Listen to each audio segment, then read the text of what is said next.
G'day! You know how you can schedule send an email? Well, you can do the same thing in Microsoft Teams. Let me show you how. So here I am inside my team, and I would like to respond to Adele, but I don't want to respond right now. So if I come across to my three dots, come down to more actions, come down to schedule a reply, this will send a reply to Adele at a different time. When I click on that, I can enter the date that I want to send the reply on. I can pick a time. I can notify myself when that message goes out. I can enter my reply in and go submit.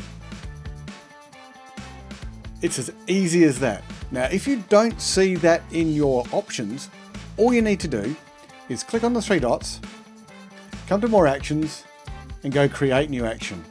This will then bring in the window where you can add the action to your team, and automatically it'll work from there. I reckon that is pretty cool.